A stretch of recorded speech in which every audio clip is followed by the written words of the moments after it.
এবার বললো এখান থেকে কি কেউ ঘুরছে? তো ডক্টর বললেন মেবি ঘুরছে, মেবি নট। আর সে যে কি প্রচন্ড আর্ত চিৎকার করেছে সেটা একমাত্র আমরাই জানি। অসুবিধে ছিল কারণ আমার বাবা লাস্টে বেরোনোর ঠিক ঘন্টা খানেক আগে বলেছিল যে ওখানে একটা মহিলা আর্তনাদ করে চিৎকার করছিল, শুনতে পেয়েছি যে ভীষণ আকার কালচে ধরনের মূর্তি ইতস্তত পাগলের মতো ভেতরে দৌড়ে বেড়াচ্ছে। মর্গ থেকে দুটো লোক গল্প করতে করতে টর্চ নিয়ে আসছে রাত্রিবেলা। দেখো না, তুমি দুটো ইট নিয়ে ফেলছো নিচে, দুটো ইটের থেকে যে শব্দটা তৈরি হবে, ক্রিয়েট হবে, দুটো ইটেরই শব্দ ক্রিয়েট হবে মাটিতে পড়লে ডেফিনেটলি, বাট দুটো একই রকম ক্রিয়েট হবে? দাদা ও সব ভূত ফুত বাজে কথা সে বলেছে। সকালবেলা যে গার্ডটা ছিল সে বলেছে ও সব ভূত ফুত বাজে কথা, ও আপনাকে মিথ্যে কথা বলেছে, ও রাত্রিবেলা মদ খেয়ে পড়ে। হসপিটাল সবসময় স্পিরিট থাকার জন্য একদম আদর্শ জায়গা। যদি আরজি করে স্টাফ যদি হয় যারা প্রুফগুলো দিচ্ছে, তাহলে কিন্তু মেবি সত্যি। তো নমস্কার বন্ধুরা, কেকে পডকাস্টে আবার স্বাগত জানাই। আজকে আমাদের সাথে কে আছে সেটা অলরেডি আপনার থাম্বনেলেও দেখেছেন এবং টাইটেলেও পড়েছেন। আর একটা জিনিস, আরজি কর হসপিটালে যে মর্মান্তিক এবং নৃশংসতার সাথে যে ঘটনাটা ঘটেছে, তার ফলে কি কোনো প্যারানরমাল অ্যাক্টিভিটিস হতে পারে কিনা সেটা আজকে জানবো আমরা এই পডকাস্টে। এবং এর আগের পডকাস্টে যেটা আপনারা দেখেছেন সোমবারে যেটা রিলিজ করেছে, সেখানে আমরা জানতে পেরেছি এবং অয়ন দত্ত আমাদেরকে জানিয়েছে কি কি হয়েছে এবং কি কি প্রেডিক্ট করা হচ্ছে এবং পুলিশের কি দোষ না দোষ সব কিছু। সেই পডকাস্টটা আমি ডেসক্রিপশনে দিয়ে রেখেছি, সেটা আপনাকে চেক আউট করতে পারেন। এবং আজকে যে ঘটনাটা আমাদেরকে সুবর্গ বলবে বা যেটা শোনা যাচ্ছে সেটা সত্যি কি মিথ্যে সেটা জানবো আজকে আমরা এই পডকাস্টে। সো বেশি দেরি না করে ডাইরেক্ট তার কাছে। কেমন আছো সুবর্গ? চলছে। আজকে যে বিষয়টা আমরা কথা বলবো, যে ভৌতিক ঘটনা মানুষ শুনতে চলেছে, সেটা হচ্ছে আরজি করের কিছু ভৌতিক ঘটনা যেটা শোনা যাচ্ছে এবং অনেকে ভিডিও বানাচ্ছে যে ওখানে নাকি এরকম প্যারানরমাল অ্যাক্টিভিটিস দেখা যাচ্ছে। এতে তোমার কি বক্তব্য? প্রথম কথা, এখন তোমাকে আর কি বলে লাভ? এক তো হচ্ছে কি পুরো পশ্চিমবঙ্গের লোক সহ ভারতের লোক এমনকি পৃথিবীর লোক সবাই প্রায় জেনে গেছে যে আরজি করে একটা এরকম দুর্ঘটনা ঘটেছে, এবং যে ডক্টর ছিলেন আমাদের তার প্রতি সমবেদনা জানিয়েই বলছি যে জিনিসটা তো ঠিক হয়নি, বুঝতেই পারছো। কিন্তু সাধারণত কি হয়, এই ধরনের ভৌতিক ঘটনা হসপিটালগুলোতে হয়ে থাকে। মানে এটা খুব একটা যে অস্বাভাবিক যে লোকে গুজব রটাচ্ছে অনেকে, দেখো এটা আমাদের সত্যতা আমরা যাচাই করিনি, অবভিয়াসলি লোকের মুখে মুখে আমরা শুনতে পাচ্ছি, কিন্তু সাধারণত এই ধরনের ঘটনা ওই সমস্ত জায়গায় হয়ে থাকে, এটা হওয়ার প্রবণতা থাকে। একটা জিনিস তুমি ভেবে দেখো, এইরকম একটা জায়গা যেখানে কিনা চিকিৎসা হচ্ছে, সেখানে রোগী মৃত্যু তো হয়, তো সেই সমস্ত ক্ষেত্রেও তাদেরও তো ব্যাপারটা হয়ে থাকে। দেখো ব্যাপারটা আমার মনে হয় যে সুবর্গ, রোগীর মৃত্যুটা স্বাভাবিকভাবে এবং অস্বাভাবিকভাবে সে মারা যাননি এবং তার চিকিৎসা হচ্ছিল, চিকিৎসা হওয়ার ফলে সে সময় হয়েছে বা কোনো কারণে সে গত হয়েছে। কিন্তু যে ঘটনাটা ঘটেছে সেটা তো একটা অত্যাচার করার পর। এর ফলে কি হতে পারে? আমরা যে অনেক সময় ভৌতিক ঘটনাতে শুনেছি, যেরকম মানে কি বলবো, মানে অসময়ে যারা মারা গেছেন তাদের যে আত্মা চারিদিকে ঘুরে বেড়ায়, সেই জায়গাটা ঘুরে বেড়ায়। চিত্তরঞ্জনের এরকম আছে কতগুলো, SSKM এরকম ঘটনা তুমি দেখেওছো, আমাদের পডকাস্টে বলে গেছে। তো এটা কি সম্ভব এরকম অত্যাচার হলে এই ধরনের স্পিরিট সেই জায়গাটায় ঘুরেতে পারে? হসপিটাল সবসময় স্পিরিট থাকার জন্য একদম আদর্শ জায়গা। হ্যাঁ অবশ্যই, কারণ ওখানে মানুষ, এই যে তুমি যে বললে অস্বাভাবিকভাবে মৃত্যু তো অনেকেরই, ধরো অ্যাক্সিডেন্ট হয়েছে, হসপিটালে গেল, প্রাণ চলে গেল, তার আত্মা ওখানে থাকতেই পারে। এই ধরনের হয় অনেক সময়, অপারেশন থিয়েটারেও মারা যায় লোক। বা এবার তুমি যেটা বলছো যে অনেকদিন ধরে ভুগছে, তাদেরটা অতটা জোরালো স্পিরিট হয় না, কিন্তু এরকম যথেষ্ট মানুষ যান যারা কিনা অকালে, যাদের হয়তো মারা যাওয়ার ইচ্ছাটা সেই সময়, মানে মারা যাওয়ার ইচ্ছাটা সেই সময় ছিল না, তার জীবনে অনেক কিছু করার ইচ্ছা ছিল, অতৃপ্ত বাসনা থেকেই তো আত্মাটা থেকে যায় না, সেক্ষেত্রে হয়। এবার দেখো এই ইনসিডেন্ট যেটা হয়েছে, যেটা আরজি করে যে ইনসিডেন্টটা হয়েছে, এই ইনসিডেন্টটার পেছনে অনেক স্টোরি অনেক জায়গায় শুনতে পাওয়া যাচ্ছে, অনেকে অনেক রকম কথা বলছে, অনেকে, এবার যারা বলছেন যে আমরা প্রমাণ পেয়েছি, আমি সেটাকেও ভুল বলতে পারি না। যারা বলছেন যে এই সমস্ত কিছু না গুজব, আমরা তাদের কথাটাকেও কাটতে পারি না। এরকম হচ্ছে ব্যাপার, বুঝেছো? আত্মা হচ্ছে এমন একটা জিনিস, ভূত বা যেটাকে আমরা অশরীরী বলি, এটা হচ্ছে এমনই একটা জিনিস যে মানতে চায় না, তুমি কোনোদিনই তাকে মানাতে পারবে না যতক্ষণ না পর্যন্ত সে নিজে এটাকে উপলব্ধি করছে। ওকে। তাকে উপলব্ধি করতে হবে যে জিনিসটা আছে, এবং এটা সবার ক্ষেত্রে হয় না। এক তো হচ্ছে বিভিন্ন রকম, তুমি এতদিন অনেকের সাথে চর্চা করেছো ওই বিষয় নিয়ে, আমিও চর্চা করেছি অনেকের সাথে। তো যতজনের কাছে আমি শুনেছি, এটা প্রত্যেকের না কিছু কিছু ব্যক্তিগত ফিলিংস থাকে, যেটা তুমি কারুর সাথে কারুরটা মেলাতে পারবে না। যেমন ঠিক বুঝতে পারছি। যেমনটা ধরো, কেউ দেখেছে বলে, কেউ আবার বলে শুধু উপলব্ধি করেছে। আমি এবার কি জিনিসটা কিছুটা বোঝাতে পারছি? ধরো আমি ওপর জিনিসটা, ধরো কেউ বলে যে আমি জিনিসটাকে দেখেইছি, যে এমনকি দেখেছে মানে কি, সে রীতিরকম একেবারে সামনাসামনি আমি আর তুমি যেরকম বসে আছি এরকমও দেখেছে, এরকমও ব্যক্তি পাওয়া যায়। আবার কেউ বলে আমি উপলব্ধি করেছি যে আমাকে কেউ একটা, তুমি জানবে আমাদের মানুষের মধ্যে একটা সিক্স সেন্স যেটা আছে, তার জন্য ধরো তুমি মন দিয়ে একটা কোনো একটা খাতায় কিছু লেখালেখি করছো, ওই সময় আমি যদি তোমার পেছনে খুব সন্তর্পণে এসেও দাঁড়াই না, একটা টাইমের পরে তুমি কিন্তু বুঝতে পারবে যে আমার পেছনে কেউ একটা দাঁড়িয়ে আছে। বোঝা যায়, বোঝা যায়। এবং এটা আমি কিন্তু জ্যান্ত মানুষের ক্ষেত্রে বলছি, কোনো আত্মার ক্ষেত্রে বলছি না। তো সাধারণত আমাদের অনেক সময় এই ফিলিংসটা আত্মারা আশেপাশে থাকলেও কাজে দেয়, অনেকে সেটা ইগনোর করে যে হ্যাঁ এটা আমার মনের ভুল, হয়তো যারা কোনোদিন দেখেইনি বা কোনোদিন বিশ্বাস করে না তারা ইগনোর করে, বাট তার মানে এই নয় যে জিনিসটা নেই। প্রথম কথা, আরজি করের ব্যাপারে যেটা বলছি, ওখানে যারা দেখেছেন বা যারা, দেখো জিনিসটা এত অস্বাভাবিক হয়েছে না, আর এমন বিভৎস হয়েছে, বিভৎস, সবচেয়ে বড় কথা এত বিভৎসতা আছে ওর মধ্যে, যে জিনিসটার মধ্যে যারা বলছেন, যারা বলছেন যে আমরা একটা স্পিরিটকে আমরা ওখানে ফিল করছি, আমি সেটাকেও অস্বীকার করতে পারি না। তারা অবশ্যই ফিল করতে পারেন, তারা অবশ্যই, তাদের কাছে কিছু প্রমাণ থাকতে পারে, থাকতেই পারে। এবার এই হচ্ছে ব্যাপার, মানে এবার তুমি যদি ভাবো যে ওখানে যে জিনিসটা বলছে ওরা ঠিক বলছে না, তাহলে তোমাকে কেউ জোর করে বোঝাতে পারবে না যে, এবার তুমি হ্যাঁ বলতেই পারো যে না না এসব বাজে কথা। বা হয়তো অনেক সময় হয় এই জিনিসটা, যে কোনো বড় ঘটনা যখন হয় তখন তার পেছনে অনেক রকম ছোট ছোট গুজব, অনেক রকম ছোট ছোট উপকথা এই জাতীয় বেরিয়ে যায়, ঠিক আছে? ফলে কতটা কি সত্যতা, তুমি যদি বলো যে এটা সত্যি না তাহলে সত্যি না, কিন্তু সাধারণত আমার যতদূর অভিজ্ঞতা বা আমার যতদূর চেনা জানা আছে, বা আমার নিজের পরিবারের কাছ থেকে যেটুকুনি যা জানা, এই সমস্ত হসপিটালে এই ধরনের ঘটনা কিন্তু ঘটে থাকে, ঘটে থাকে। তুমি কিন্তু দেখতে পাবে অনেক মানুষ কিন্তু এর সাক্ষী আছে সবসময়, যে এই ধরনের ঘটনা হসপিটালে বিভৎস ঘটনা অনেক হয়, অনেক হয়। আর সুবর্গ, তোমার কাছে কি মনে হয় জিনিসটা কি?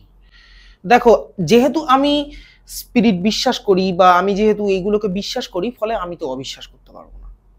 আর ইনসিডেন্টটার ব্যাপারে যদি জানতে চাই, ইনসিডেন্টের ব্যাপারে বলতে কিরকম বলতে চাই? এই যে মর্মান্তিক ঘটনাটা যে ঘটেছে, তোমার কাছে কি এফেক্ট দিচ্ছে এটা?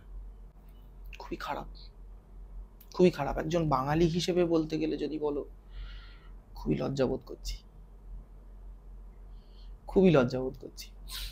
কারণ আমি ছেলে মেয়ে বিভেদ হিসেবে দেখছি না, আর আমি ফেমিনিস্টও নই। কিন্তু তুমি আমার ফেসবুকে দেখো এখন প্রতিবাদে ঝড় বয়ে যাচ্ছে। আমি কিন্তু ফেমিনিস্ট না, কিন্তু তা সত্ত্বেও বলবো একটা বাঙালি হিসেবে, একটা মানুষ হিসেবে, আফটার অল তো মানুষ, জন্তু তো না, সেই জায়গা থেকে দাঁড়িয়ে খুবই লজ্জিত। ভবিষ্যতে তুমি কি চাও যে তোমার ছেলে মেয়ে এখানে বড় হোক? ভবিষ্যতে প্রত্যেকটা মানুষই মাতৃভূমিকে ভালোবাসে, তো অবশ্যই প্রত্যেকটা মানুষের চাওয়া উচিত যে আমার উত্তরাধিকারী যারা আসবে তারা, দেখো ছেলে মেয়ের কথা বলছি না, আমি বিয়ে থা করবো না, কিন্তু আমার দাদা বা আমার ভাই তাদেরও তো ছেলে মেয়ে হবে, তারা তো আলটিমেটলি আমাদেরই উত্তরাধিকারী হবে। তারা আলটিমেটলি চায় যে এইখানেই থাক তাদের উত্তরাধিকারীরা। কিন্তু ভবিষ্যৎ কে দেখেছে? এখন যদি আমাদের রাজ্যের অবস্থা যদি ইমপ্রুভ করে বা সেরকম, তাহলে অবশ্যই থাকবে তারা। মাতৃভূমিকে কেনা ভালোবাসে, বললাম না? মাতৃভূমি কি আছে? অবশ্যই পুরো ভারতই আমাদের মাতৃভূমি, আর বাংলা তো না, বটেই। সেটা কি আছে হ্যাঁ, বর্তমানে? কি সেই সেই জিনিসটা আমরা কি পাচ্ছি? মানে আমি তোমাকে বন্ধু হিসেবে জিজ্ঞেস করছি। আমি কোনো যদি আমার ব্যক্তিগত ওপিনিয়ন বলো, নেই, নেই না। একদম নেই। ঠিক আছে, তাহলে আমরা এবারে ঘটনায় কিছু ঢুকি, যেগুলো অবশ্যই, ঘটনাগুলো অবশ্যই। আমরা কথা হ্যাঁ, হ্যাঁ। বলেছিলাম, কারণ মানুষ দর্শক বসে আছে কিছু ঘটনা যেগুলো তুমি আমাকে ওভার দ্য ফোন আমাকে বলেছিলে যে কিছু তোমার কাছে আছে, এবং আমিও তোমাকে অ্যাপ্রোচ করেছিলাম। হুম। ঢুকি তাহলে। তো আমার এরকম ঘটনা বলতে গেলে, দেখো, প্রথমে আমি যেটা বলছি সেই ঘটনাটা হচ্ছে আমার বাবা মূলত সেটা ফেস করেছেন। হুম। সেটা কিন্তু আমি ফেস করিনি, আমার বাবার কাছ থেকে শোনা।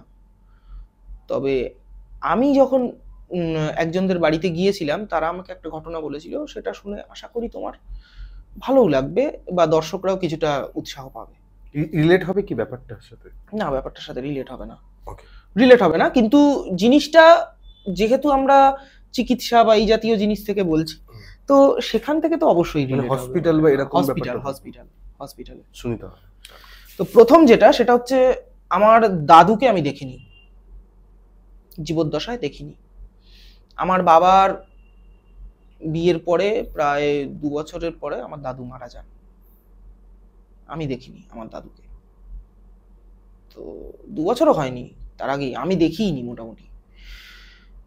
তো আমার দাদু যখন হসপিটালে ছিলেন, তখন আমার বাবা একটা অভিজ্ঞতা আমাকে শেয়ার করেছিলেন, পরে আর কি, বহুদিন বাদে, যে ওই ওখানে যে ওয়াশরুম আছে, ওয়াশরুমের পাশে একটা ছোট একটা করিডোর মতো ছিল। এটা হচ্ছে শ্রীরামপুরের দিকে আমার মামা বাড়ি। তো ওখানে ছোট একটা করিডোর ছিল। তো ওইখানটায় রাত্রিবেলা ওরা বাইরেটা বন্ধ করে রাখতো। এবার সাধারণত কি হয়, পেশেন্টদের জন্য কিন্তু অ্যাটাচ ওয়াশরুম থাকে, কিন্তু যে বাইরে থাকবে, যে ওয়েটিং এ থাকবে বা যারা বাইরে ঘোরাঘুরি করছে, তাদের জন্য তো একটা আলাদা দরকার পড়ে, সেইটা করতে পারে না কেউ। মানে তাদেরকে সেই একদম পুরো বাইরে গিয়ে যেখানে খুঁজে আর কি করতে হয়, মানে ভেতরে যেটা আছে সেটা ইউজ করতে পারতো না।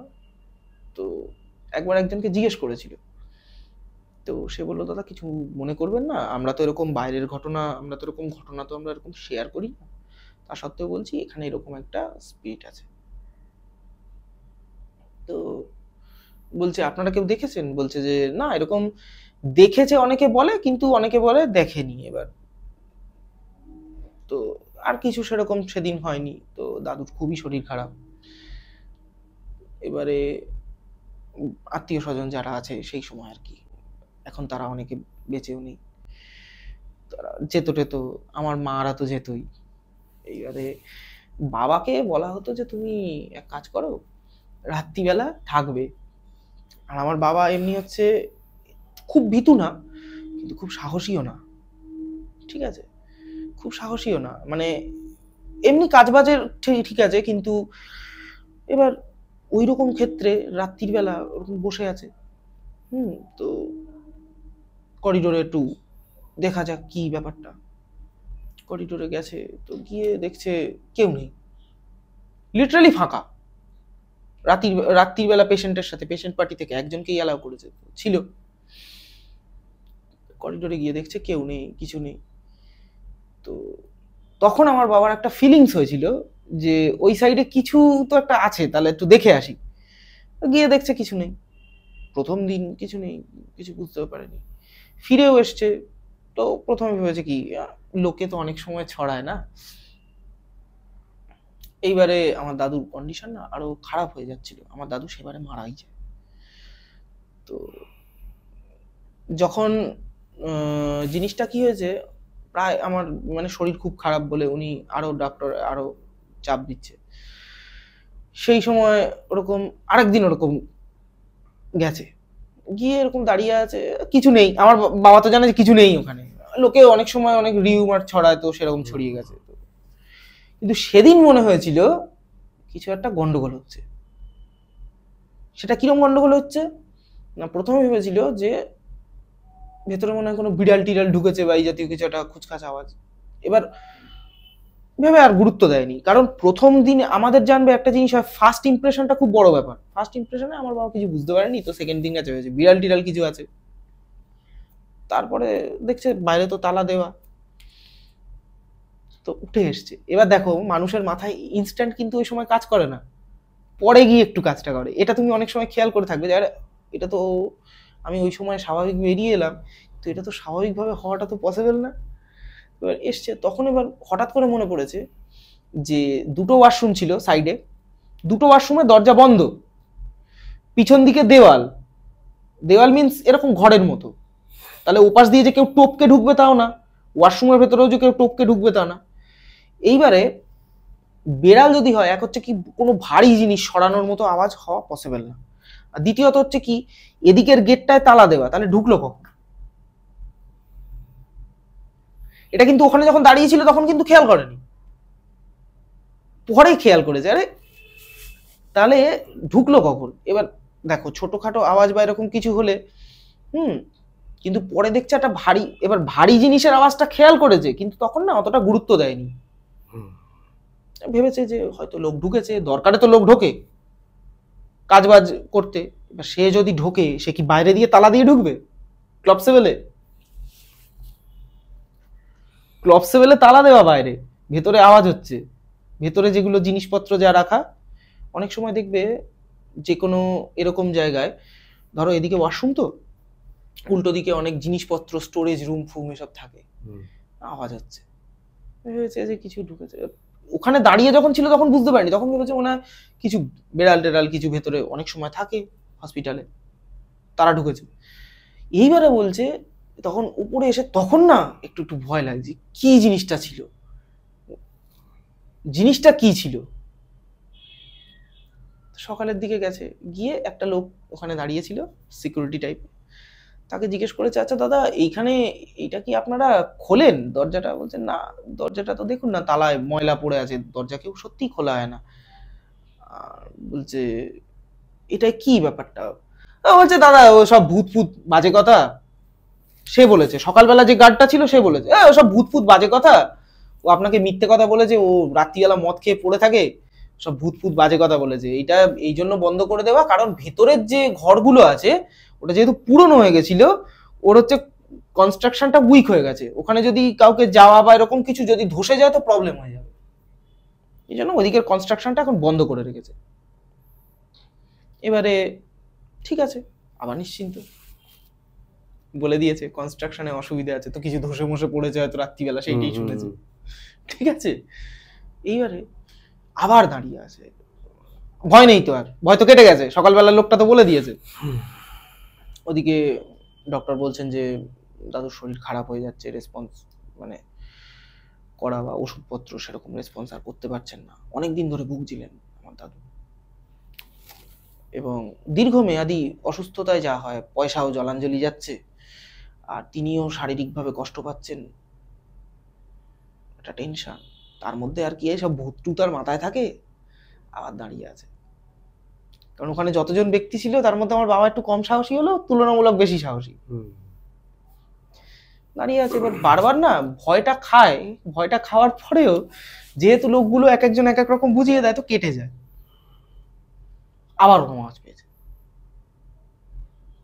ভেতরে।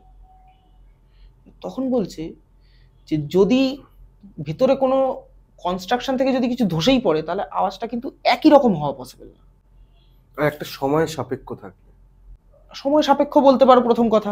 দ্বিতীয় কথা, তুমি একটা জিনিস ভেবে দেখো না, তুমি দুটো ইট নিয়ে ফেলছো নিচে, দুটো ইটের থেকে যে শব্দটা তৈরি হবে ক্রিয়েট হবে, দুটো ইটেরই শব্দ ক্রিয়েট হবে মাটিতে পড়লে ডেফিনেটলি, বাট দুটো একই রকম ক্রিয়েট হবে? একটু তো আলাদা হবে, বা ওটা কিছুক্ষণের জন্য 2 সেকেন্ডের জন্য হতে পারে, ওটা কিন্তু অনেকক্ষণ ধরে চলছিল। পরপর 2-3 বার আওয়াজ হয়েছে, তখন মনে হয়েছে যে না এটা তো কিছু ভেঙে পড়ার আওয়াজ না, এটা তো মনে হচ্ছে কেউ কিছুর ওপর উঠে লাফাচ্ছে বা এই জাতীয়, এবং সেটা খুব ভারী ভারকাম একটা কেউ হবে যে কিনা লাফাচ্ছে। তখন আবার আস্তে আস্তে একটু ভয় লাগছে যে জিনিসটা কি আদৌ ভূতের ব্যাপারটা চেপে যাচ্ছে, কারণ ওরা হসপিটালে যারা আছে না ওরা চট করে এগুলো স্বীকারও করে না, কয়েকজন বলে টলে দেয়। এবার ওই লোকটা আর কি একটু মাতাল ছিল, এবার বলছে যে ওসব ভুলভাল কথা, ও মদফদ খেয়ে থাকে তাই জন্য বলেছে। এইবারে সেই দিন রাত্রিবেলা ওখান দিয়ে ওরকম উকি ঝুঁকি মেরে আমার বাবা দেখছে যে ভেতরে সত্যি কি আছে, নাকি এরা লোকজন ভেতরে কেউ ঢোকে রাত্রিবেলা, অন্য দিক দিয়ে কোনো ঢোকার জায়গা আছে কিনা। ওইখান থেকে এরকম একটা এরকম ক্লাবসেবল, এই সামনে দিয়ে এরকম বেরিয়ে একটা বাইরে যাওয়ার রাস্তা আছে, ওইখান থেকে ঘুরলে আবার ওই পুরনো বিল্ডিংটা তুমি পেছনে যেতে পারবে। পেছন দিকে ঘুরে দেখতে গেছে, তার পেছনে চওড়া রাস্তা, ওদিক দিয়ে মর্গ যাওয়া যায়। মর্গ থেকে দুটো লোক গল্প করতে করতে টর্চ নিয়ে আসছে রাত্রিবেলা, এসে বলছে, দাদা কাউকে খুঁজছেন? বলছে, না, এই ভেতর থেকে আওয়াজ আসছে, মনে হচ্ছে কেউ কোনো জিনিসপত্র ঠেলাঠেলি করছে, লাফালাফি করছে, এই জাতীয়। তখন ওদের মধ্যে একটা লোক বলেছে, একটা কথা বলবো, এই হাসপাতালে আপনাকে অনেকে অনেক কিছু বলবে, কিন্তু আপনি এখানে থাকবেন না, জায়গাটা ভালো না, জায়গাটা খুব একটা সুবিধের না, আপনি চলে যান। আর ওই মনে হচ্ছে যে এখানে কিছু অসুবিধে আছে ভেবে আপনি বারবার আছেন, আর কেউ বলছে যে কিছু নেই, আপনি তাই জন্য ভয় পাচ্ছেন না, জায়গাটা ভালো না, অনেক সময় যা যা রটে তা ঠিকঠাকও হয়, এটা জানবেন, আপনি এখানে থাকবেন না। যে কেন, কি ব্যাপারটা হয়েছিল একটু শুনুন।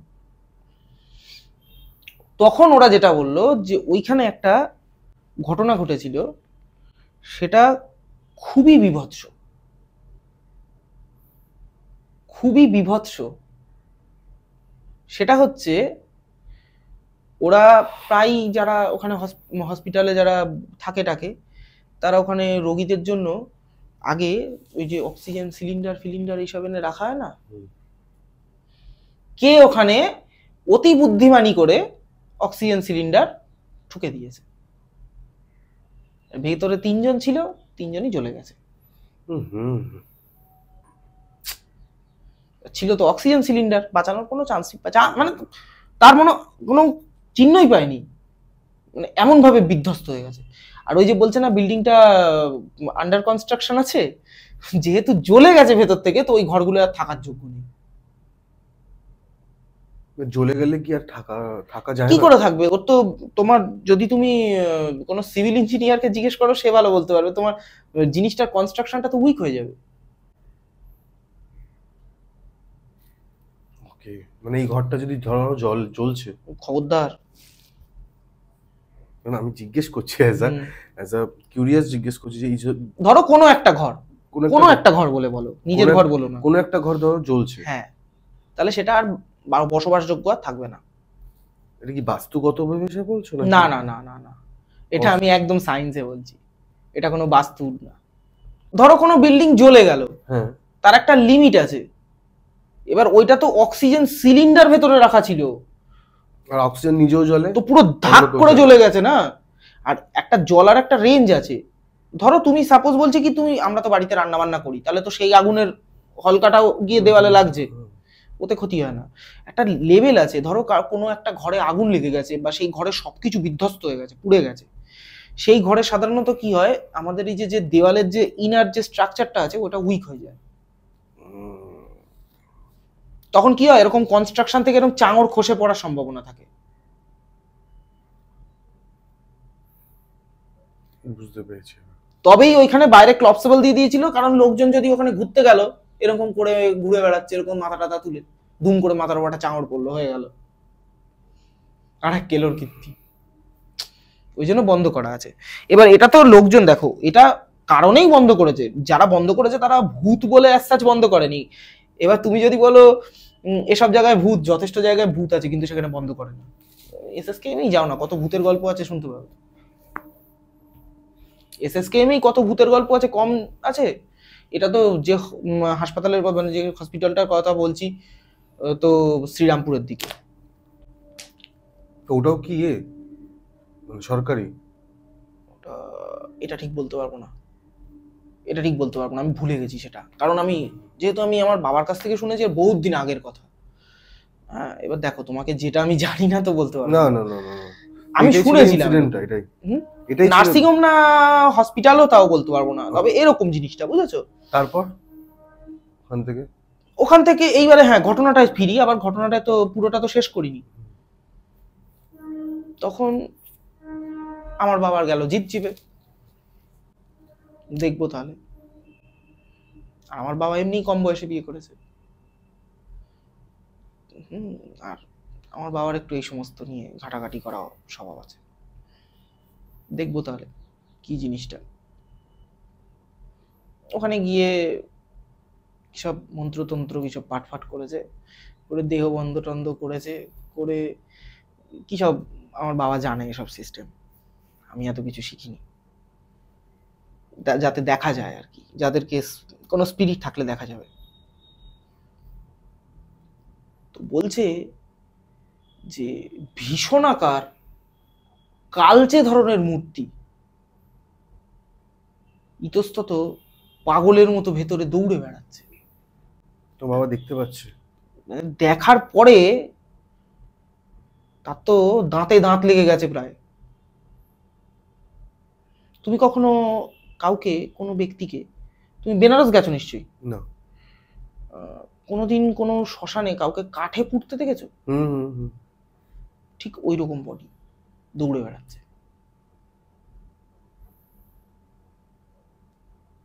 আর এটা দেখেছিল আমার বাবা প্রথম দিন না, 3 দিনের মাথায় গিয়ে।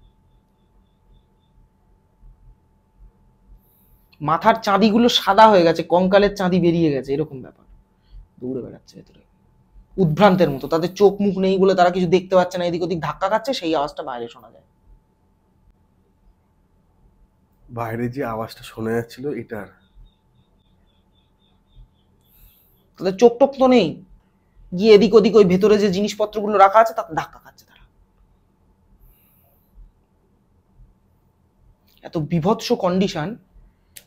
এবার আমার বাবা দেখে ওখানে আর থাকেনি, কারণ ওখানে থাকাটা ঠিক হচ্ছিল না জিনিসটা। আর ওদের সাধারণত এগুলো অতৃপ্ত স্পিরিট না, এগুলোর কাছে বেশিক্ষণ থাকা মানে তোমার এক তো হচ্ছে তুমি মানসিকভাবে ভীষণ অবসাদে চলে যাবে, আর দ্বিতীয়ত হচ্ছে কি তোমার পক্ষে ক্ষতিকারক হতে পারে। এবার দেখো যেটুকুনি যা বলেছে, এবার আমি ডিটেলসেও জানি না যে ওরা কেন ওরকম ভাবে ঘুরে বেড়াচ্ছে বা কি কারণ বা কিসের জন্য ওরা কি করেছিল, কি করতে গেছিল, কিছুই জানি না। এইটুকুনি শুধু বলেছে যে দেখেছে। তো চলে এসছে দাদুর ঘরে। তার 2 দিন বাদে আমার দাদু মারা যায়। তো এইবারে একে তো ওইখানে ভয় পেয়ে আছে, ভয় তো তার হাত পা সিটিয়ে গেছে ওইটা দেখার পরে। আর আমার বাবার খুব একটা সাহস ছিল না ওইখানে থাকার। কিন্তু এবার যেদিন দাদু মারা যায় সেদিনও রাত্রিবেলা থাকার ব্যাপার আছে। আমার বাবাকেই রেখে দিয়েছে, বাবা আছে, মাথায় ওইগুলো মনে পড়ছে। এবার যেখানে মৃত ব্যক্তিদের রাখা হয় সেখানেই রাখা আছে, ঠিক আছে। তো এবার ওইগুলো তো মাথায় আসছে। এবার আমার বাবা ভয় পাচ্ছে, আমার বাবার মনে হচ্ছে এই পেছন থেকে ওইটা ঠেলে উঠলো। মানে ছোট ছোট কিছু ঘটনা ঘটলেই তোমার বাবার ভেতরে একটা মানে এফেক্ট দিচ্ছে। তুমি বুঝতে পারছো, আমরা সামান্য ফিল করি তাই আমাদের মোটামুটি চৌচির হয়ে যায়। সে দেখ, ঠিক আছে, আর সে দেখেছে, দেখে এবার তো মানে মনে হচ্ছে এই না হাতটা চেপে ধরে, কারু বেডের পাশ দিয়ে যেতে পারছে না, এই না হাতটা এরকম চেপে ধরে। ওখানে কিন্তু সবাই কিন্তু মৃত, আমার দাদুকেও রাখা আছে, সবকিছু ইয়ে করে শৈশব যা কাজকর্ম করে ছেড়ে দেবে বডি। আর আমার দাদু যখন প্রাণ ত্যাগ করেন তখন আমার বাবাই ছিলেন, আর কেউ ছিলেন না, এরকম শুনেছি। তারপর বাকি সবাই এসে দেখেছে, কান্নাকাটি। তারপর ওদের তো অবভিয়াসলি বাড়ির একজন প্রিয়জন চলে গেলে তো কান্নাকাটি করতো। তো যেটা হয়, তোমার বাবার কোনো জ্বর বা কোনো শরীর খারাপ কিছু হয়েছিল যা তুমি যে? তারপরে শরীর খারাপ হয়নি, শরীর খারাপ কারণ আমার বাবা দেহ বন্ধ করে নিয়েছে। দেহ বন্ধ করলে শরীর খারাপ হয় না। যে কোনো যারা বড় তন্ত্র সাধক হয়, আমার বাবা যদিও অত বড় তন্ত্র সাধক টাধক নয়, কিন্তু দেহবন্ধটা জানে। দেহবন্ধটা করলে সাধারণত কি হয়, দূষিত যে ওটা অ্যাকচুয়ালি একটা বাতাস টাইপের বলা হয়, তো ওটা তোমার শরীরের কাছে আসতে পারবে না, এরকমটা বলে। দেখো আমি কোনোদিন দেহবন্ধ করিও নি সেরকম, আর আমি বলতে গেলে, সত্যি কথা বলতে গেলে, আমি চর্চাও করিনি এই সমস্ত নিয়ে। যেটুকুনি যা আমার সবটাই শোনা, ঠিক আছে। তো বলছে যে তারপরে বেসিক্যালি কি হচ্ছে, এবারে যেখানে ডেড বডি যেখানে রাখা আছে দাদু আর বাকি অন্যান্য মানুষ যারা প্রাণত্যাগ করেছেন, তো ওখানে বেসিক্যালি কি হচ্ছে, আমার বাবা ভয় পাচ্ছে যেহেতু ওই জিনিসটা দেখে এসছে। কিন্তু যেটা বলেছিল পরে, যে ওখানে ভয় পাওয়ার একটা কারণ ছিল, ওখানেও কিন্তু অসুবিধে ছিল, ছিল না যে তা না, তবে ওই তিনজনই দৌড়েই যে এখানে চলে আসবে তা নয়, ওই তিনজনের ওইটাই সীমা। কিন্তু যেহেতু এখানে মৃতদেহ রাখা হয়, তো এখানে অন্যান্য যারা আছে তারাও ছিল। এবার যাদের একটা কিন্তু ভয়ের জায়গা কিন্তু আছে, আছে, ঠিক আছে। থাকবেই। আর তুমি একটা জিনিস ভেবে দেখো, তুমি রাত্রির বেলা হসপিটালে আছো, মৃতদেহ যেখানে রাখা সেখানে আছো, বাইরে অন্ধকার। আর আমি যখনকার কথা বলছি তখন হসপিটালে এই ব্যবস্থা ছিল না যে বাইরে বড় বড় লাইট দিয়ে সাজানো, তখন দুই সাইডে দুটো ছোট্ট লাল ওই যে যে বাল্ব গুলো হয়, ওই বাল্ব জ্বলছে, পুরো ঘরটা অন্ধকার, আর সেখানে শুধুমাত্র মানুষের মৃতদেহ রাখা, তার মধ্যে বসে আছে। তারপর প্রসিকিউর করে যেই লিখে দিয়েছে যে ঠিক আছে আপনারা নিয়ে যেতে পারেন ওনাকে, ছেড়ে দে মা, কেঁদে বাঁচি, আগে বাইরে আসি। ওখানেও ছিল অসুবিধে, যে ঘরটার মধ্যে ওনাকে রাখা হয়েছিল মৃত্যুর পর সেখানেও অসুবিধে ছিল, কারণ আমার বাবার লাস্টে বেরোনোর ঠিক ঘন্টাখানেক আগে বলেছিল যে ওখানে একটা মহিলা আর্তনাদ করে চিৎকার করছিল, শুনতে পেয়েছে।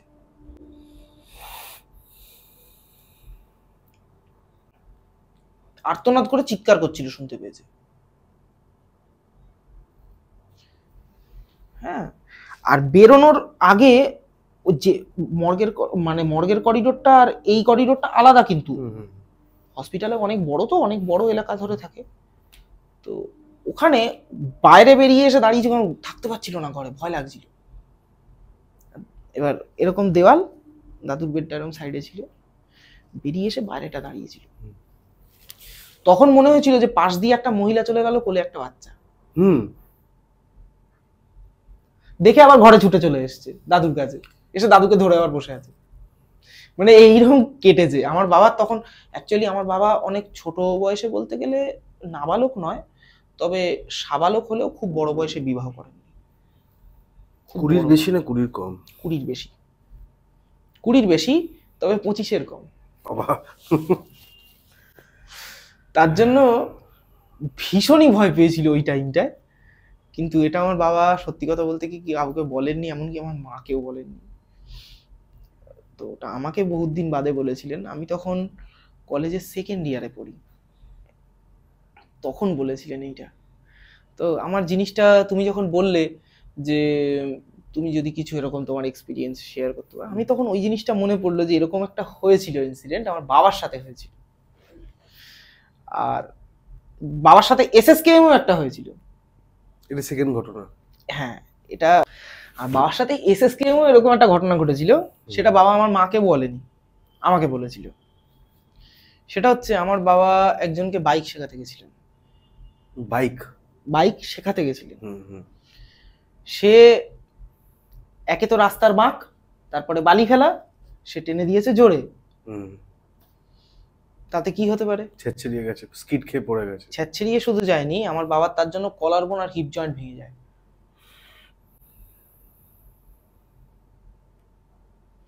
হ্যাঁ, কলার বোনও ভেঙে যায়, হিপ জয়েন্টও ভেঙে যায়। আর ছেঁচড়ে টেচড়ে তো একাকার কারবার। তো যখন হসপিটালে নিয়ে গেল, হসপিটালের থেকে, তাও ওর মধ্যে আবার একটা ঘটনা ঘটেছে, হসপিটালে সিট পায় না। আমার বাবা কলার বোন আর হিপ জয়েন্ট ভাঙা অবস্থায় বাড়িতে পুরো এক রাত্রি পড়েছিল। আর সে যে কি প্রচন্ড আর্ত চিৎকার করেছে সেটা একমাত্র আমরাই জানি। কারণ হিপ জয়েন্টটা, আমাদের হিপ তো এরকম একটা বল থাকে নিচে, এরকম থাকে, তো ওই বলের ঠিক নিচ থেকে এরকম পুরো হাড়টা ভেঙে গেছিল, গিয়ে এরকম সাইড হয়ে গেছিল। আর কলার বোনটা তো মানুষের কলারে এরকম এরকম কলার বোন থাকে, কলার বোনটা এরকম খুলে এরকম উঠে গেছিল, এই হয়েছিল। তো এইবারে যে চালাচ্ছিল তার কিছু হয়নি, ছিলে গেছে বা এরকম? তার ছিলে গেছে, হাত পা ছিলে গেছে, কিন্তু তার হাড়গোড় ভাঙেনি। কারণ যেহেতু আমার বাবা পেছনে ছিল, আমার বাবা ছিটকে গেছিল। সেই অবস্থায় পুরো এক রাত্রি তো পড়ে থাকলো বাড়িতে, চিৎকার, প্রচন্ড চিৎকার করছে। পরের দিন হসপিটালে নিয়ে যাওয়া হলো, এই হসপিটাল ওই হসপিটাল দৌড়ে লাস্ট এসএসকে বললো ইমিডিয়েট অপারেট করতে হবে, কিছু করার নেই। কিন্তু কলার বোনটা সেট করা যাবে না। কলার বোনটাকে কি করলো ওরা, শুধু এরকম করে, মানে যেটা বলে যে এরকম উঠে গেছিল, ওটাকে এরকম টেনে শুধু সেট করে দিয়েছে। ওটাকে এরকম টেনে শুধু হাড়টা এরকম উঠে গেছিল, ওটাকে শুধু এরকম বসিয়ে দিয়েছে, যার জন্য এখনো মানে আমার বাবার বাঁ হাতে হচ্ছে বেশি ভারী জিনিস তুললে ওটা খুলে যেতে পারে কলার বোনটা। তখন যদি কি কোনো রকম ব্যবস্থা ছিল যে ঠিক করলে এখন আর এরকম অসুবিধা হতো না? আমি না ঠিক ওটা, আমার বাবার যখন এই ঘটনাটা ঘটেছিল আমি তখন অনেকটা ছোট, আমি না তখন এতটাও ব্যাপারটা বুঝতামও না আর কিছুই না। শুধু আমি পরে গিয়ে এইটুকুনি জানি যে কলার বোনটা যদি বেশি কিছু টানাটানি করে তো খুলে যাবে, তাও টানাটানি করে। আমার বাবা আমার থেকে বেশি ফিট, এখনো চিলিং টিলিং ওই অবস্থায় মারে। কলার বোন ভাঙা, তাতে কি আছে, চিলিং মেরে দেয়। তাও এখন আর বেশি মারতে পারে না, 100টা মতো, বেশি পারে না, 100টা মতো। মানে এই আর কি। আর আমার বাবার আমাকে দেখলে তুমি বুঝতে পারবে না, একদম টিং টিং এ রোগা আমার বাবা, কিন্তু সলিড কাজ করতে পারে, সলিড কাজ করতে পারে। মানে আমি আমার বাবা বলে বলছি না, অনেকের মধ্যে অত এনার্জি নেই কাজ করার, অত এনার্জি নেই। আর তেমনি আমার মা, সেও সলিড কাজ করতে পারে। আমি যে কি করতে গোবর গণেশ হয়ে গেলাম, কোনো কাজ করতে পারি না, আমি নিজেও জানি না। সিরিয়াসলি, মানে বিশ্বাস করো, মা বাবাকে যখন কাজ করতে দেখি আমি তখন ভাবি আমি কাজ শিখলাম না কি করে, তখন বহুত লজ্জা লাগে, বহুত লজ্জা লাগে। কারণ দুজনেই কঠোর পরিশ্রম করতে পারে। আমার মা ভলি প্লেয়ার ছিলেন, মানে এরকম ব্যাপার। মানে সেই জায়গায় দাঁড়িয়ে ভলিবল যারা খেলে তার জাম্প, মানে বিশাল জাম্প। ওই যে হাত দিয়ে বলটাকে এরকম স্ম্যাশ করে বসায় না, সেই হাতটা ছোটবেলা থেকে আমার পিঠে পড়েছে, এবার বুঝতে পারছো তো। সে হাতের খুবই, মানে পুরো পিঠে একদম কংগ্রেস হয়ে যেত, পিঠের ওপর লাল রঙের কংগ্রেস বসে যেত। তারপর বিশাল মার খেয়েছি, বাবা মারেনি কোনোদিন, বাবা শান্ত সেদিক দিয়ে। তো এইবারে ওরকম তো হলো ইনসিডেন্টটা, অপারেশন হলো। এবার ট্রাকশন দেবে আমাদের বাড়িতে, জানি না কেন আমরা অ্যানাস্থেসিয়া করলে অজ্ঞান হই না, কেউই না। অ্যানাস্থেসিয়া করলে আমরা অজ্ঞান হই না কিছুতেই। এবার ওর একটা লেভেল আছে না, তার বেশি দিতে ডাক্তার ভয় পায়। হ্যাঁ, তো যদি পুরো এক্সপায়ার করে যায়, অ্যানাস্থেসিয়া করছে, অজ্ঞান হচ্ছে না। আজীব ব্যাপার, এটা কাউকে দেখি না আমাদের বাড়ির লোকজনের, মানে আমাদের জিনে যারা আছে তাদের। হ্যাঁ হ্যাঁ হ্যাঁ, অ্যানাস্থেসিয়া করলে অজ্ঞান হয় না, কিছুতেই হবে না। এবার ট্রাকশন দিয়েছে, আর চিল্লানো কাকে বলে, স্বাভাবিক। ট্রাকশন দিচ্ছে মানে ট্রাকশন কিভাবে দেয়, তোমার হাড়ের মধ্যে দিয়ে এরকম ঢুকিয়ে দিক দিয়ে বার করে দেবে, এরকম বার করে দেবে। এবার ওইটা যদি সেন্সলেস না হয়, সেই অবস্থায় যদি ঢোকায় কিরকম বোঝো, সেন্সলেস হয়নি তো। চিৎকার, প্রচন্ড চিৎকার টিৎকার করে ট্রাকশন নিয়ে এবার বসে আছে। তখন ওরকম বলেছিল যে উল্টো দিকে আমার বাবা যেখানে ভর্তি ছিলেন তার উল্টো দিকে একজন সোলজার ছিলেন। মানে কিরকম আমি তোমায় বলছি, এসএসকেএম এর যে ওয়ার্ডটা ভেতরের দিকে, আগে তোমার একটা লাল রঙের বিল্ডিং, মানে আমি না অত নামটাও জানি না, বিশ্বাস করো, একটা লাল রঙের বিল্ডিং ছিল, এইটুকুনি মনে আছে। এরকম ভাবে ঢুকে দরজা দিয়ে সাইডে আমার বাবার বেড ছিল, উল্টো দিকে ছিল সোলজার যিনি ছিলেন ওনার বেড, এরকম দুটো মুখোমুখি বেড, এদিকে একটা এরকম বেড ছিল ভার্টিক্যালি, এ দুটো হরাইজেন্টালি ছিল, এটা ভার্টিক্যালি ছিল। ওই বেডে একজন ভদ্রলোক ছিলেন, তারও আমার বাবার সাথে হিপ জয়েন্ট অপারেশন। তার একটা অন্য ইস্যু হয়েছিল, তার ট্রাকে হিপ জয়েন্ট লেগে ভেঙে গেছিল, তো দুটো হিপ জয়েন্ট অপারেশন হয়। কিন্তু তার না পার পুরো, মানে পায়ের হাড়ের পুরো পরখাচ্ছে উড়ে গেছিল, তার টুকরো টুকরো হয়ে গেছিল বলতে পারো। গল্প টল্প করতো তিনজনে, আর এই জিনিসটা ওরা তিনজনেই ফিল করেছে। যেটা ঘটনা তুমি বলবে, ঘটনাটা যেটা আমি বলবো, হ্যাঁ, চোখ বন্ধ করে শুয়ে আছে, তো মাঝে মাঝে মনে ভাবে কি নার্সরা এসে যোগাযোগ করে যায়, নার্সরা এসে রাত্রিবেলা না দেখে যেত পেশেন্টদের, সরকারি জায়গা, অনেক সময় পাশ দিয়ে লোকজন চলাচল এগুলো তো করেই। এবার রাত্রিরে একটা নির্দিষ্ট টাইমের পর এক তো হচ্ছে ভেতরে এমার্জেন্সি ওয়ার্ডে ভর্তি, মেল ওয়ার্ডে ভর্তি, সেখানে হচ্ছে বেশি লোকজন, এমনিতেই ভিজিটিং আওয়ার শেষ মানে ভেতরে কিন্তু পুরো ফাঁকা থাকে, শুধু যারা ওরা ঘুরছে, ঘুরে টুরে বেড়াচ্ছে, তাও একটা নির্দিষ্ট রাত্রির অবধি। রাত্রিরে খাবার দাবার খাওয়া হয়ে গেল, থালা টালা নিয়ে চলে যায়, যখন শুয়ে পড়ে চোখ বুজে শুয়ে আছে, মনে ভাবছে যে কেউ গেছে বা এরকম, কিন্তু ওটা আসলে কেউ যায়নি। কিন্তু এবার তিনজনেই এইটা ফুলফিল করেছে, এটা তো হতে পারে না। না, তিনজন মনে হচ্ছে যেন পাশ দিয়ে কেউ যাচ্ছে, আমাদেরকে দেখছে, আমরা কিরকম আছি টাছি দেখছে। বাট তিনজনেই কি করে ফুলফিল করে? তিনজন তো ফুলফিল করবে না। এইবারে বাকি যারা আছে ওদের মধ্যে একজন ছিলেন খুবই অসুস্থ, মানে তার বলতে পারো সেন্স থাকেই না প্রায়, বলতে পারো এরকম অসুস্থ ছিলেন, তো তার পক্ষে ফিল করা পসিবল না। আর এরা চারজন গল্প করতো, এরা তিনজন বসে গল্প করতো, আর একজন ছিল তারপরে ছুটি হয়ে যায়, সে বলে আমি অতটা ফিল করিনি যদিও, কিন্তু এরা তিনজন ফিল করেছে এরকম ঘুরতো। আর তার থেকেও বড় কথা হচ্ছে কি, সে আবার লাঠি হাতে অনেক সময় ঘুরতো, এরকমও ফিল করেছে। তো একদিন যিনি সোলজার ছিলেন উনি বললেন আমি জেগে থাকবো, দেখি কি হয়, অ্যালার্ট থাকবো, আর চোর ছ্যাঁচড়ও তো ঢুকতে পারে, বলা যায় না। এবার আমি যে জমানার কথা বলছি তখন কিন্তু এই সরকার ছিল না, আগের সরকার ছিল। জেগে আছে, জেগে থেকে দেখছে কিছু নেই, সেরকম কিছু নেই। কিন্তু যিনি সোলজার ছিলেন ওনার যে বেডটা ছিল তার পাশে একটা দরজা, দরজা দিয়ে আবার পেছনের ঘরে চলে যাওয়া যায়। মনে হচ্ছিল পেছনের ঘর দিয়ে কেউ যেন ঘুরে ফিরে বেড়াচ্ছে, সেখানকার পেশেন্টরা ঘুমোচ্ছে টুমোচ্ছে।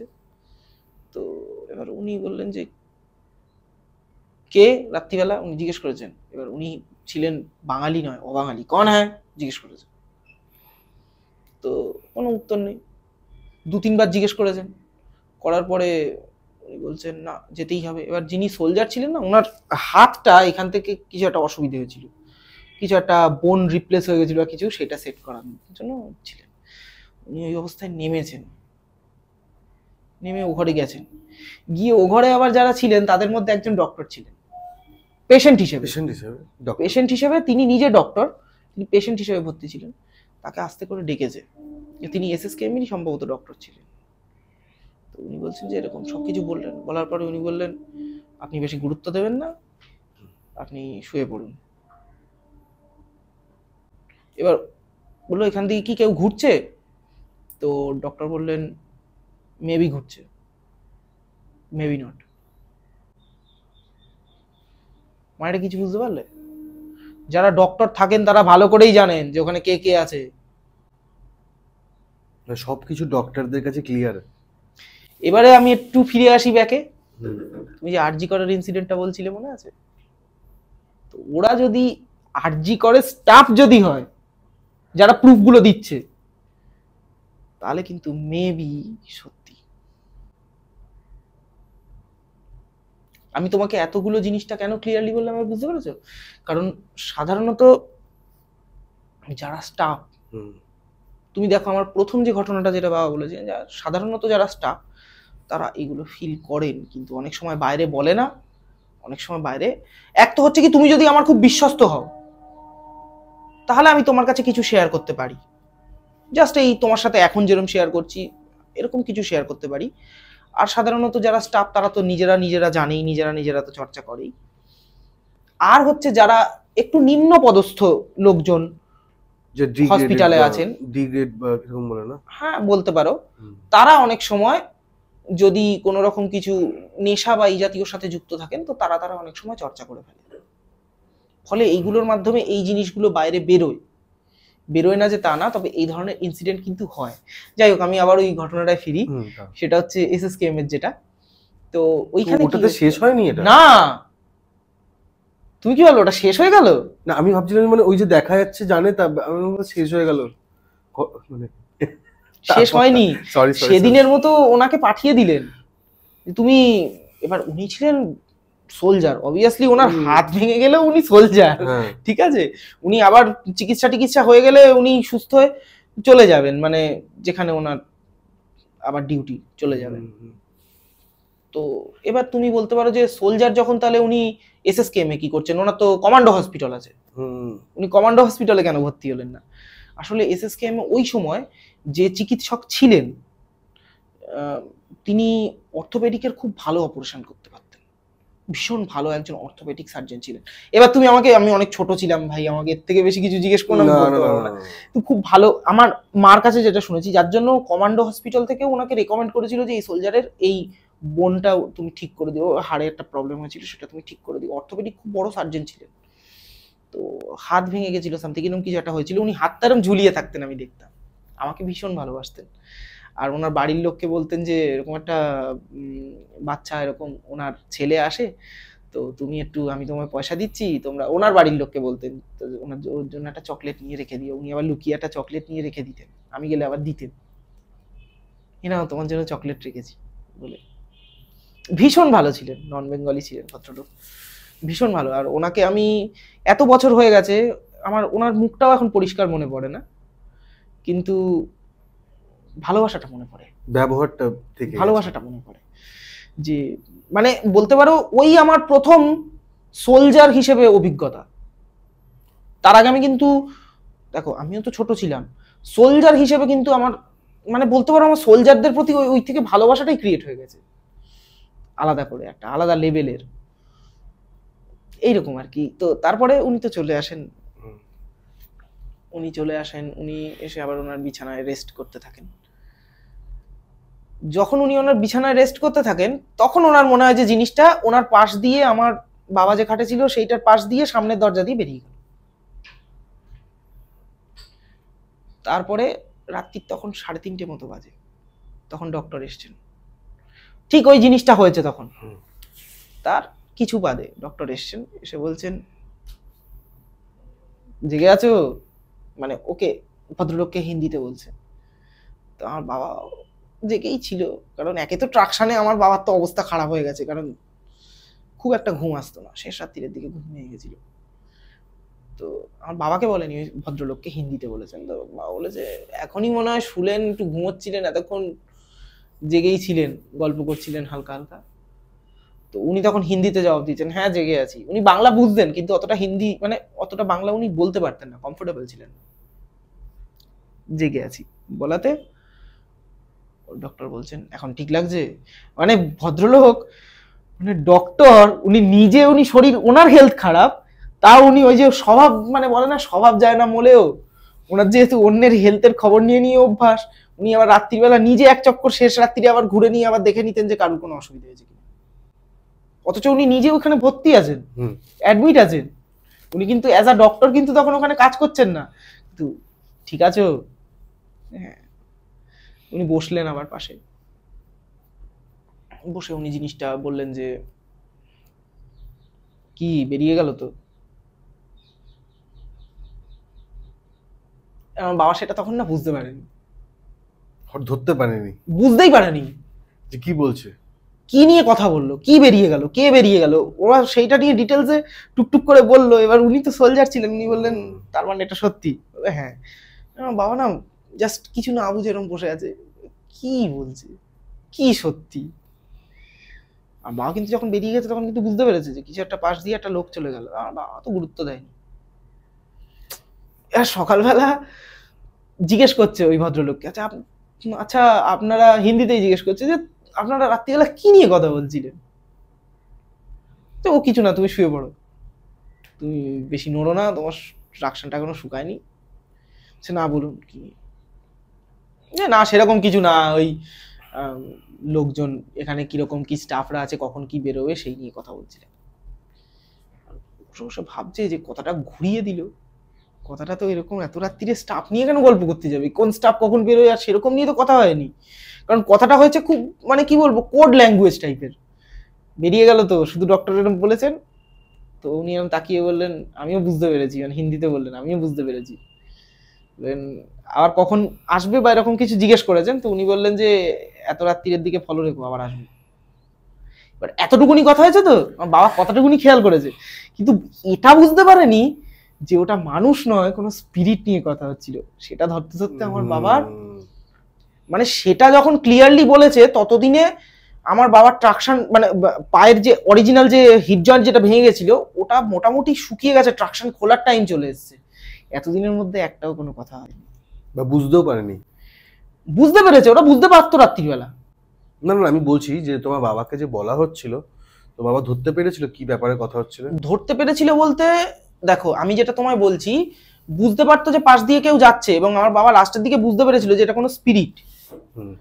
কিন্তু সেদিন যে ওরা ওই স্পিরিটটারই আসা যাওয়া নিয়ে কথা বলেছিল, সেটা বুঝতে পারেনি। বুঝতে পেরেছি। মানে ওরা যে অত আগে থেকেই জিনিসটা জানতো যে ওটা স্পিরিট, সেটা আমার বাবাকে বলেনি বা বুঝতে দেয়নি, হতে পারে বুঝতে দেয়নি। যদি বুঝতে দিত তাহলে তো আমার বাবা আবার তখনই মন্ত্রতন্ত্র পড়া শুরু করতো, কিন্তু পড়তে পারতো না। কারণ হচ্ছে কি, এক তো হচ্ছে পায়েই অসুবিধে, ওই মন্ত্র পড়তে গেলে মাটি লাগে, মাটিতে দাঁড়িয়ে পড়তে হবে, পা উপরে তুলে পড়তে পারবে? পড়তে পারবে না, পায়ের মধ্যে দিয়ে আবার ফুটো করা। তো ঘটনাটা কি জানতে পারা গেছে, কে মেয়েটা, কিভাবে হয়েছিল? ঘটনাটা হচ্ছে, ভদ্রলোক ওখানে কাজ করতেন, ভদ্রলোক ওখানে কাজ করতেন। ওই ভদ্রলোক পরে একটা গুরুতর অসুস্থতায় ভর্তি হন, গুরুতর অসুস্থতায় ভর্তি হন। তো ভর্তি হলে ওনার অবভিয়াসলি মেডিকেল সাহায্য তো উনি পাবেনই, কারণ উনি এক তো সরকারি কাজ করতেন। তো সেই সময় ওনার একটা বাড়িতেও একটা সাংসারিক একটা মনোমালিন্যও চলছিল, আর উনি কাজটাকে খুব ভালোবাসতেন। তো ওই ভদ্রলোক মারা যাওয়া, মানে ওখানেই উনি মারা যাওয়া আর কি ওনার। তো যার জন্য বলে যে ওনার যে স্পিরিটটা, সে মৃত্যুর পরেও তার দায়িত্ব ছাড়েনি। মানে ভদ্রলোকের যেহেতু কাজ ছিল যে ওখানে লোকজনকে দেখাশোনা করা, ভাই ওই জন্য অত রাত্রি এসে, একজন ডিউটিতে আছে, সে রাত্রি এসে দেখা করে যায়, উনি আবার দেখা করে যান। ডিস্টার্ব কাউকে করতেন না কোনোদিন, কোনো ডিস্টার্বের ব্যাপার না, উনি দেখা করে যান। ভালো ভূত, খুব ভালো স্পিরিট ছিলেন, দেখা করে যান শুধু সবাইকে। আর একটা জিনিস যেটা ছিল, সেটা খতরনাক ছিল যদিও, কিন্তু সেটা শুনেছিল ওরা, যখন এই কথাটা যখন চর্চাটা হলো, যে মানে যে ভদ্রলোক ছিলেন তিনিও স্টাফই ছিলেন, ওনার কাজই করছেন, তিনি এই কথাটা বললেন যে এরকম হয়েছিল। কিন্তু এইখান থেকে পাশের ওয়ার্ডে এখন মনে হয় সেই বিল্ডিংটা মনে হয় এসএসকেএম ভেঙে দিয়েছে, এখন মনে হয় বিল্ডিংটা ভেঙে দিয়েছে, নতুন একটা বিল্ডিং হয়েছে। আমি তোমায় বলছি কোন জায়গাটা, যে হচ্ছে তোমার দরজা দিয়ে ঢুকে এ পাশে ওপিডি আছে, জানো তো, এসএসকেএম এর তোমার নাম লেখানোর জায়গা, সব লাইন দিয়ে দাঁড়ায়, ঠিক আছে। এবার রাস্তা, একটা রাস্তা আছে, রাস্তা থেকে এরকম সোজা গিয়ে বেঁকে একটা পুকুর টাইপের আছে না, পুকুরটার পেছন দিয়ে গিয়ে হচ্ছে ওই ওয়ার্ডটা ছিল।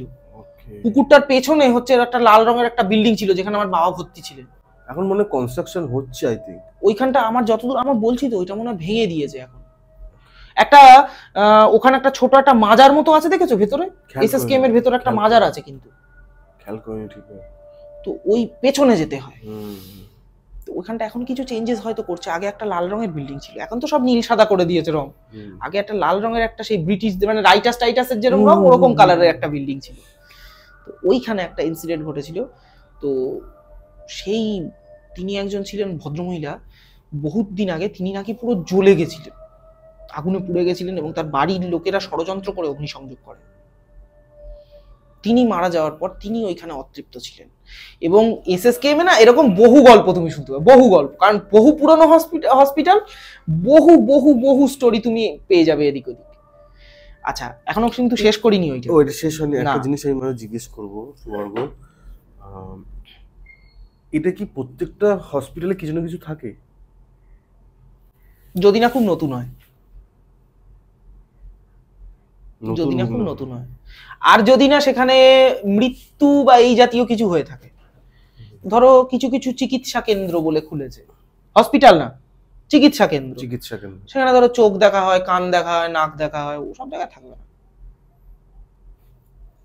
বা দাঁতের হয়, ওসব জায়গায় থাকবে না, থাকার পসিবিলিটি কম থাকে।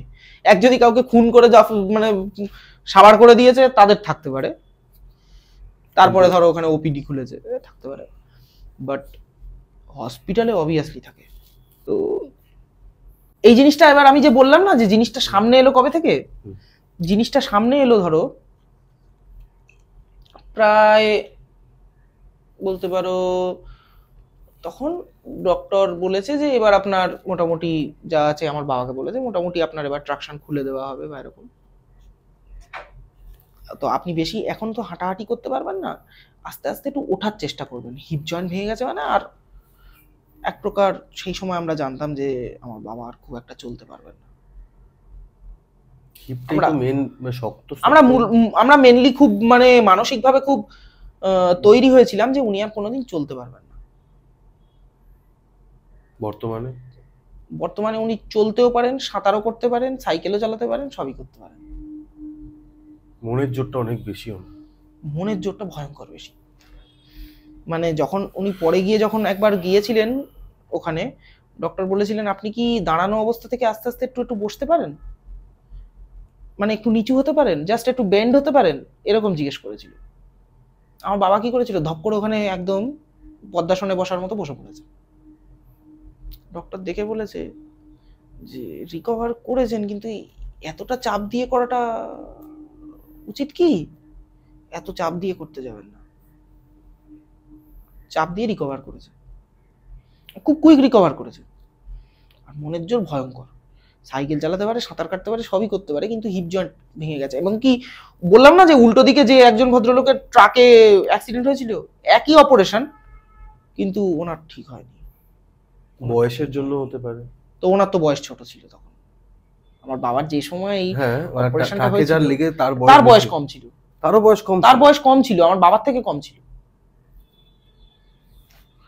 মানে উনি ওনার ট্রাকে অ্যাক্সিডেন্টটা কিভাবে হয়েছে, ওনার ট্রাকে অ্যাক্সিডেন্টটা হয়েছে, ট্রাকটা বেসিক্যালি কি করেছে, উনি কিন্তু মারাও যেতে পারতেন। মানে ট্রাকটা বেসিক্যালি ওনার গাড়িটা গিয়ে ট্রাকে ধাক্কা খেয়ে গেছিল, গিয়ে উনি ছিটকে গেছিলেন, গিয়ে পড়ে গেছিলেন। ওনার বাইক ছিল, বুঝতে পেরেছি। তো ওনার কিন্তু জিনিসটা অতটা ঠিক হয়নি। উনি কিন্তু ওনার ঠিক হতে মানে রিকভারিতে, আমি জানি না ভগবান করুক ঠিক হয়ে যান, কিন্তু ওনার রিকভারিটা আমি অনেকদিন যাবৎ শুনেছিলাম যে ঠিক হয়নি, কিন্তু একই সময় অপারেশন, কিন্তু আমার বাবারটা ঠিক হয়ে গেছিল, রিকভার হয়েছিল। তো মোটামুটি তখন তো নামতে চলতেও পারে না, শুয়ে থাকা থেকে একটা এরকম বিছানার সাইডে একটা দড়ি টাইপের ওটা লাগিয়ে রেখেছিল, সেইটা ধরে এরকম কষ্ট করে উঠে এরকম বসতো। বসে একদিন কথা বলতো। আগে এই যে প্রথমে যে ঘটনাটা বললাম না, তখন আমার বাবা শুয়ে শুয়ে জবাব দিত ওদের, মানে যে উল্টো দিকে যে আর্মি ভদ্রলোক ছিলেন ওনাদের সাথে শুয়ে শুয়ে জবাব দিত। যখন বসতো তার দুদিন বাদে সাইডের যে রুগী ছিলেন ওনার ছুটি হয়ে যায়, হয়ে ওখানে একজন নতুন অ্যাডমিট হন। এবার নতুন যিনি অ্যাডমিট হন উনি ভীষণ ভীতু। উনি বলেন আমার মনে হচ্ছে প্রায়ই এখান দিয়ে কেউ ঘুরে বেড়ায়, আমার মনে হচ্ছে প্রায়ই কেউ আমাকে দেখতে থাকে। এবার যিনি আর্মির ছিলেন উনি বলেন যে এই দেখো তুমি ভয় পাও কেন, রাত্রিবেলা তো আমিও ঘুরে বেড়াই, তুমি হয়তো আমাকেই মনে করো। উনি চান যে উনি ওই ভদ্রলোক যেহেতু ভীতু, উনি যাতে না বুঝতে, উনি এবং উনি সেটা স্বীকারও করেছিলেন যে আমি খুব এইসব ব্যাপারে ভয় পাই। শেষে এই যে আর্মির যে ভদ্রলোক উনি বলেছিলেন যে তুমি চিন্তা করো না, রাত্রিবেলা আমি তো জেগে থাকি, তোমার কাছাকাছি কেউ আসতে পারবে না, মেরে ভাগিয়ে দেবো, অথচ হাত এরকম ঝুলছে। তারপরে ওই ভদ্রলোক আস্তে আস্তে মোটামুটি ওনারও ভয় কেটে যায়, কারণ উনি বলেন যে আমি তো রাত্রিবেলা ঘুরি। তার কিছুদিন বাদে মোটামুটি বাবাকেও ছেড়ে দেওয়ার ব্যবস্থা। ঠিক ছেড়ে দেওয়ার 3 দিন আগে তখন পরিষ্কার বুঝতে পেরেছিল যে বেডের পাশে কি একটা দাঁড়িয়ে আছে। এতদিনে আমার বাবা খেয়াল করতে পারে, এবং তাকে আমার বাবা টাইম জিজ্ঞেস করেছিল কটা বাজে, বলে এরকম মুখটা ঘুরিয়ে দড়িটা ধরবে, আমার বাবা দড়িটা ধরে উঠতে পারবে না, দড়িটা ধরে উঠে বসে দেখে নেই।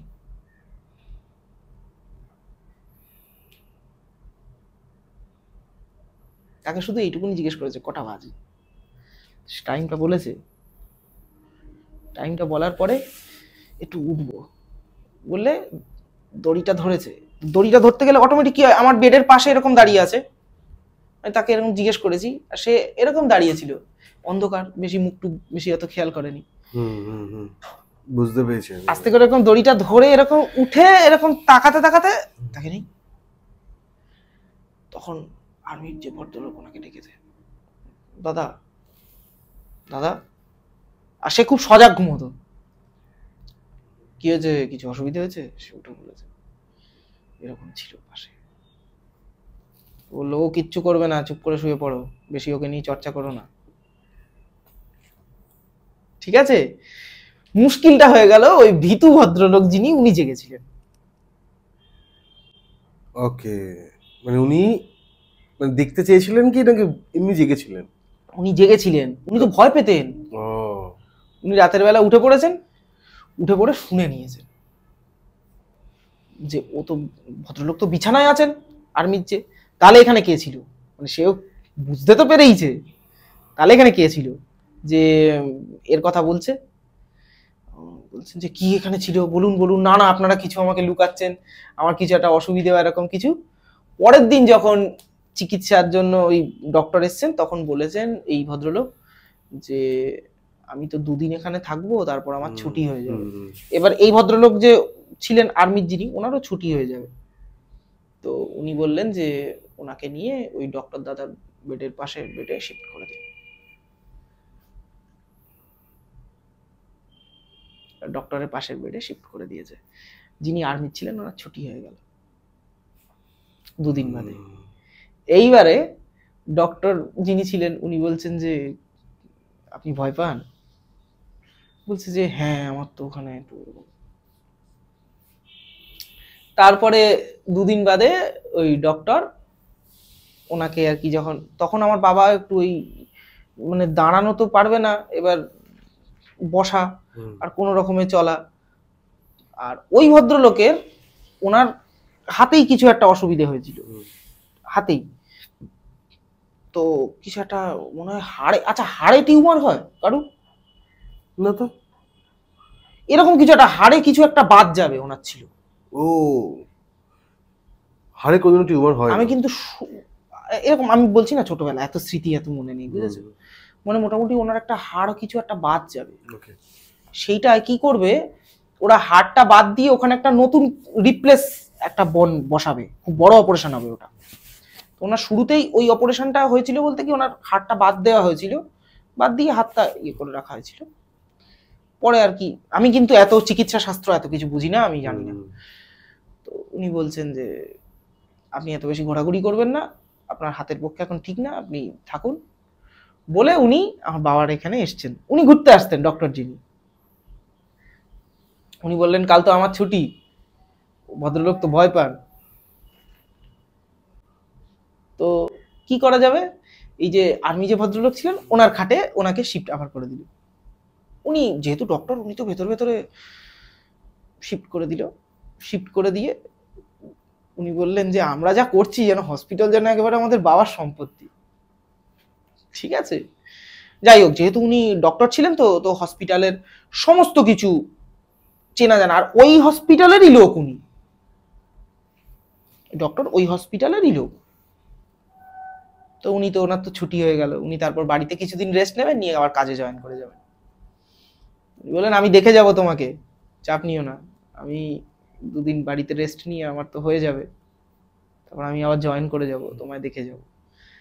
আর আমার বাবাকে বললেন যে আমি তো তোমার সাথে তো দেখা করতে পারবো না, তুমি তো বাড়ি চলে যাবে, তুমি ততদিন খেয়াল রেখো একটু ওনার।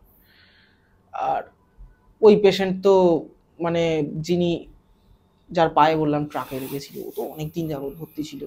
তো বললো যে ওনাকে একটু বেশি দিন রাখতে হবে, ডক্টর বলল।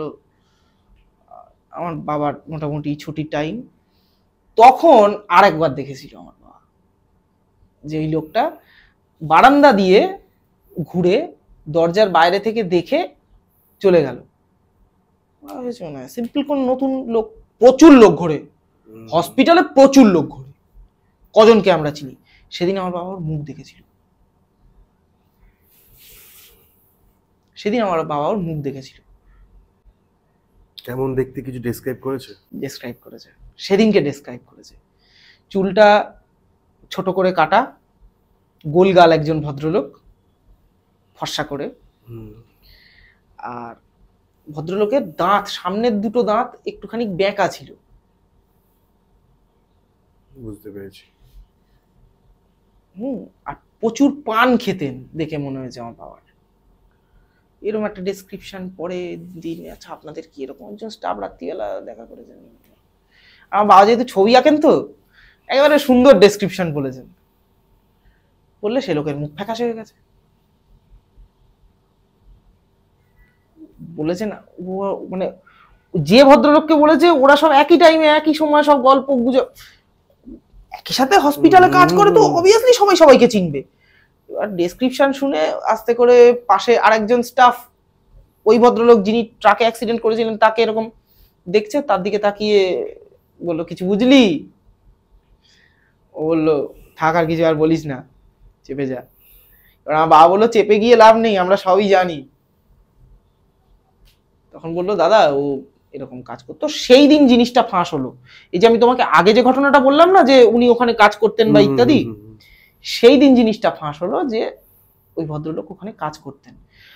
আর তখন ওনরা ওইখানে বললেন যে আমরা কাজ ফাজ করে এসে তোমাদের ওয়ার্ডে যখন কাজ করব, ওয়ার্ড পরিষ্কার হবে, ক্লিন হবে।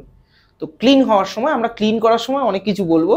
তখন ওই হসপিটালের অনেক কিছু গল্প এদিক ওদিক থেকে, কোথায় কি উপদ্রব, কে কোথায় দৌড়ে বেড়ায়, কে কোথায় এই করে, অনেক কিছু বলেছিলেন, অনেক কিছু। তো এই সমস্ত হয় হসপিটালে, এগুলো হওয়া খুব স্বাভাবিক, আর স্টাফেদের জানা খুব স্বাভাবিক। আরজি করেও হয়, চিত্তরঞ্জনেও হয়, এসএসকেএম এও হয়, সব জায়গায় হয়। আমার বাবা এসএসকেএম এ ছিলেন, তাই। Thank you Subhash, thank you.